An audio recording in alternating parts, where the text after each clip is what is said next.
سيدنا ومولانا محمد المكين وعلى آله وصحبه ذوي الرضوان والتمكين. أيها الأخ الكريم الشيخ محمد الأمين ابن الشيخ محمد الفاضل، أقدم إليكم وإلى كافة إخوانك وإخواني وإلى كافة المريدين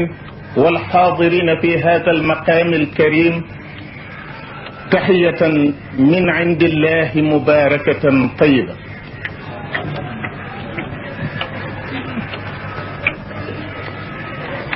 سبحان الذي أسرى بعبده ليلا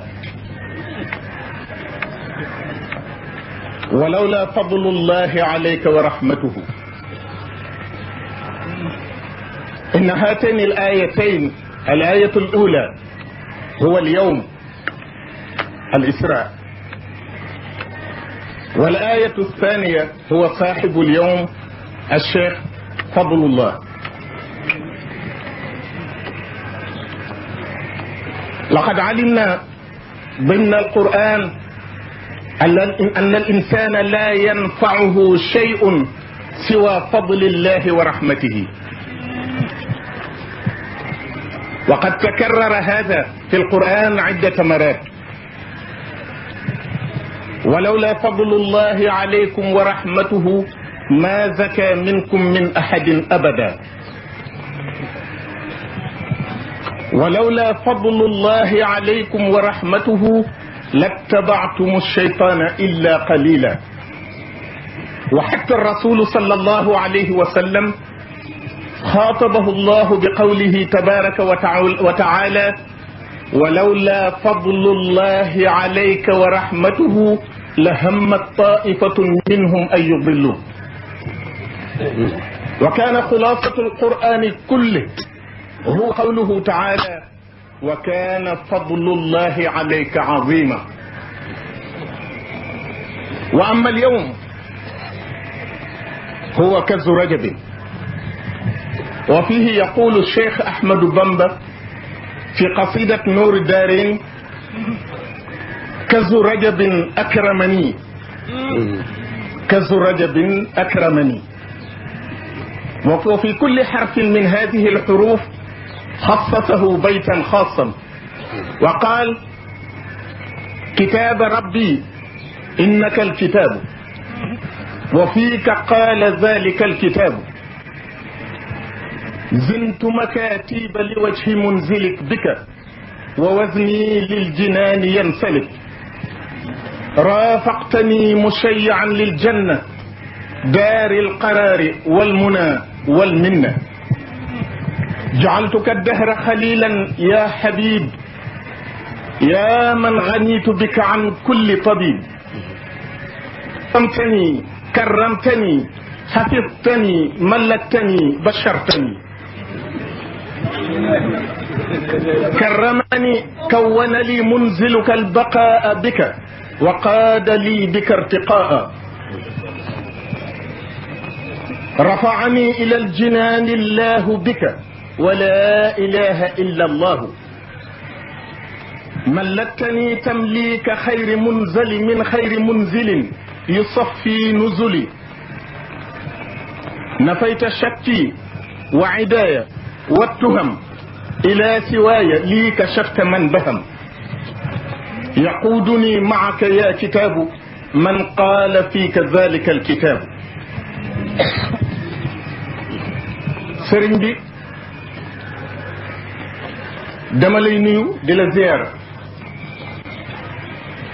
ziyaara boobu ak nuyoo boobu ma jaarale ko ci yow mu jàll ba ñi nga xam ne ñoom laa bokkal sama waajur wu tedd woowu di sëriñ Mouhamadul Fadil, di ci ziyaara di ci nuyu mboolem talibay murid yi ak mboolem ñi nga xam ne teew nañu fii. bu fekkee ne dañoo bëgg a waxtaan ci bis bi, ñaari mbir rek moo ko war a tënk. moo di bis bi di Kazu Rajab ak borom bis bi di sëriñ Fadlullahi. Fadlullahi dafa rëy ndax alquran lu ne da koo wax lu ne mu digle ko lu ne mu tere ko lu ne mu jige ko waaye dafa mujj wax ne li am njëriñ addina ak alaxira moo di fadlullahi wa rahmatuhu qul bi fadlillahi wa bi rahmatihi fa bi dalika falyafrahu huwa xayrun mimma yajmaun moo tax sunu waajuru tedd wi bi mu feeñee ñii takki gàllaaj ñii di ñaan sëriñ bi ne déedéet wa anna al fadla bi yadillahi yuutihi man yasha kenn du ko takkal téer yàlla moo ko yoral boppam kon loolu dafa mat a xam loolu jeexital ci jëmmam ju tedd ja léppam di fadlullahi wa rahmatuhu duma ci delluwaat ndax ñu weesu ñëpp wax nañ ko léppam di ngëneel léppam di yërmande loolu mooy biddam mooy tabiatum Sëriñ Tuubaa it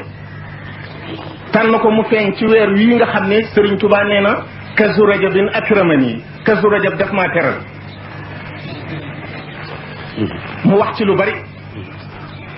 kazu rajab nee na ci lañ ko maye alquran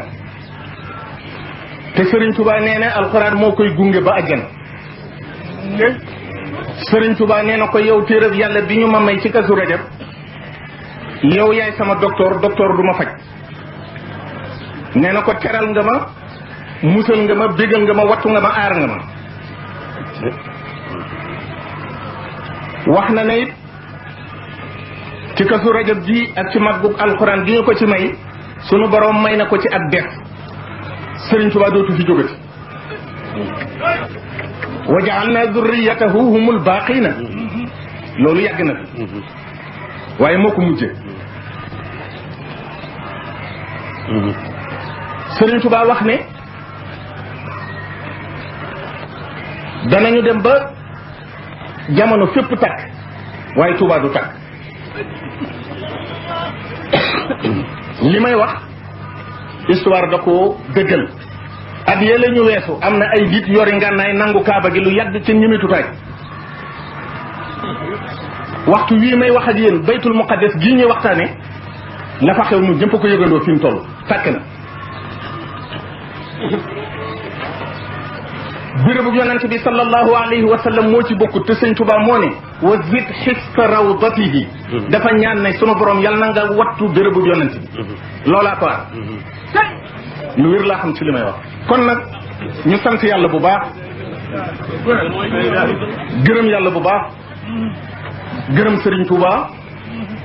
ci lii nga xam ne defal nañu kon nag waxtaan ci sunu waajuru tedd wi di Sëriñ Fadlullahi mëni su koo jeexal noo ngi dellu di la ziyaara di la nuyu di ziyaare sunu bokk yëpp di ziyaare bokki taalibe yëpp di nuyu bokki jullit yëpp ak mboolem ñi teew wasalaamu aleykum wa rahmatullahi wa barakaatu.